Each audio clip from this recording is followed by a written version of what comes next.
All right, I'm right.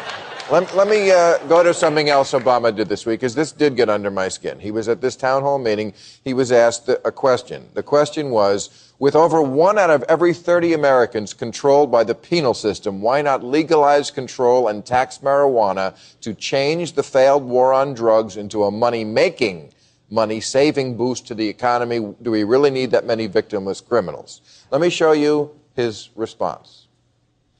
There was one question that was voted on that ranked fairly high, and that was whether legalizing marijuana would improve the economy and job creation. And I don't know what this says about the online audience. The answer is no. I don't think that is a good strategy to grow our economy. See, a couple of things are infuriating about this. What? First of all, we know why you mad. Yeah.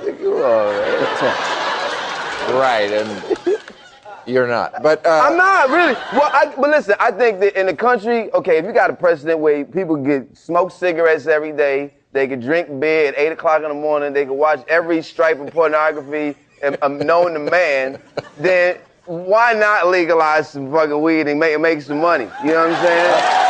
Okay. I mean, by the criteria that's already set in the society as it is. You know, you're saying you can't smoke to, you know, I've seen 6-year-olds smoking, going to school. I know that everybody, making money doesn't seem to me to be the point. You know, this is the legalizing marijuana question. It's because the police don't want to police it. You know, everybody who talks about this in every country of the world says this is not a crime. You know, it doesn't lead on to... But it is a big moneymaker. Well, you know, that's a subsidiary. Sometimes money is not the first thing. But it is now that we're in such need of money. Oh, we think this... Oh, so we print dollar bills from green stuff?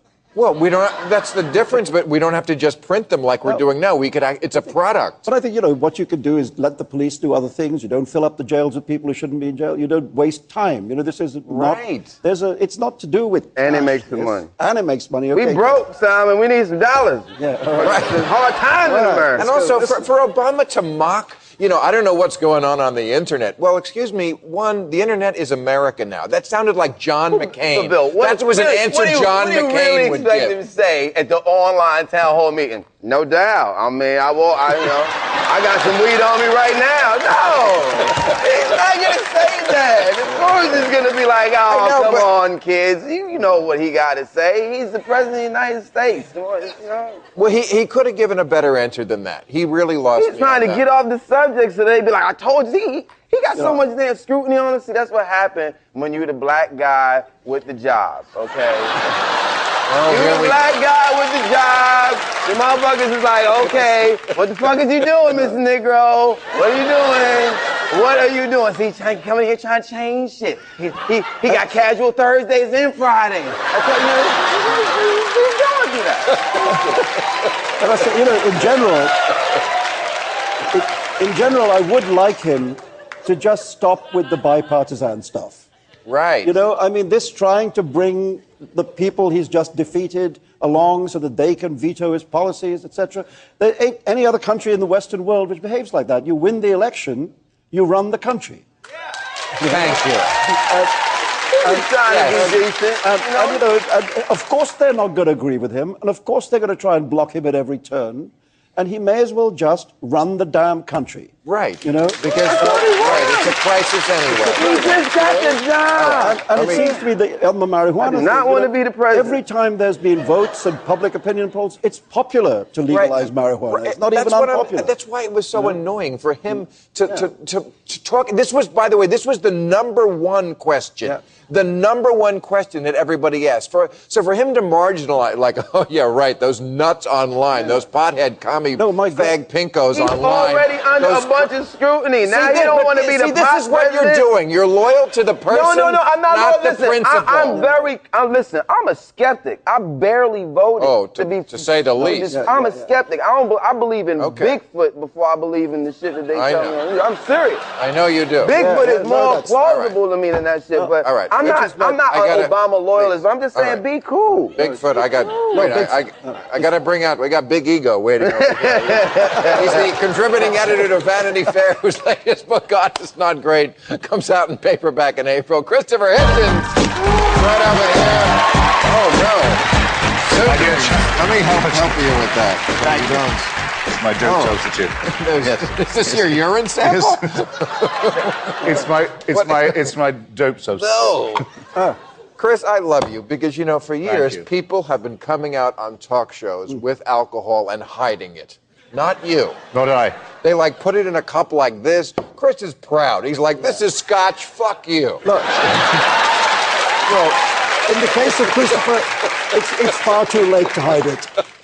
I just think it should be listed as a leading indicator. It's sort of one of nature's things. It's like mother's milk. It so is. And so much better for you than that dope. You look great, by the way. I know you have been working on your health. Obviously not completely, but I've read about it. No, the New England Journal of Medicine says at least 2 drinks a day for the heart and the bloodstream. Well, of course, that's bullshit, but we don't have No.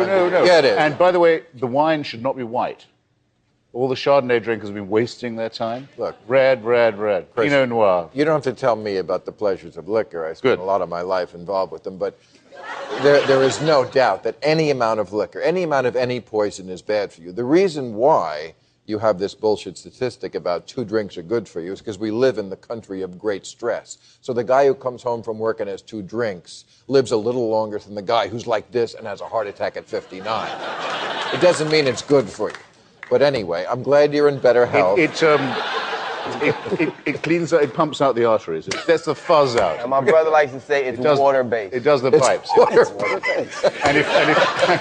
And if water rots the soles of your boots, what do you think it does to your intestines? Right. Yeah, okay. Fish is fucking it, as Mencken used to say about water. Right. Now, we were just talking about the drug situation. Yes, Obama, I heard. That's and why Hillary is in Mexico talking about this right now, trying to convince the Mexican government that America is not a failed state. And she said something she said, clearly what we're doing hasn't worked. We have been pursuing these strategies, talking about the drug war, for 30 years. But then she said, we're going to keep doing them, which to me is the classic definition of insanity. That was the very definition. Always doing the same thing and expecting a different result. One word, prohibition. Remember how brilliantly that worked. Right. No one learns from it. Another word, Afghanistan. Afghanistan hasn't got an economy except one crop. One word? Opium. It isn't wine. Right. It doesn't listen. We say to the Taliban, we insist that you have all the profits of this crop. We wouldn't touch it. We want you to have all of it. Have all the money and all the popularity that comes from helping the farmers grow it. Another word, medicine. This stuff creates painkillers. Opium is the only way you can make an analgesic. There's a world shortage. OxyContin. We pay Rush Limbaugh's we pay the Turks. Yeah, well, and he feels no pain. We pay the Turks. We pay the Turks to grow opium in Turkey. We pay them so that painkillers can be made. Why don't we give that contract to the Afghans? Well, while you're fighting the Taliban, we will help you. Not to disagree with you at all, Christopher. My dear Salman. But please. But they double crop the fields. There's an opium crop and a heroin crop. So what you're doing is creating 40% of the world's heroin in that area. And what, you're suggesting we legalize that? I would, yes. Yeah? Yes. Didn't England? And where does that come? Comes here. Right. Do you think anyone who otherwise would not want to do heroin would do it just because it's legal? If it was legal, would anyone here do heroin tomorrow because it was easy to get? And what is the income? Wouldn't. What's the income of that heroin being used to do? It's being used to fund the most radical Islamic groups in the world. It's because we give them a monopoly on it, Salman. We give them a monopoly on it. We say, you have it. We could say the stuff will be pure. It won't be cut. It won't be run by terrorist gangs, and you can get it on prescription if you insist. We could make a national health system on the revenue, and we can make things that are genuinely medicine. As with marijuana, for example, it's well known to cure glaucoma. It's well known to be a wonderful specific against terrible nausea that comes from chemotherapy. I was on the TV with one of William Buckley's editors, National Review, Dick Brookhiser, ultra-conservative guy who told me he had cancer of the testicles. Buckley he was throwing up. He couldn't hold anything down while he was on chemotherapy. Marijuana made it go away. He's alive because of this stuff. I'm sorry,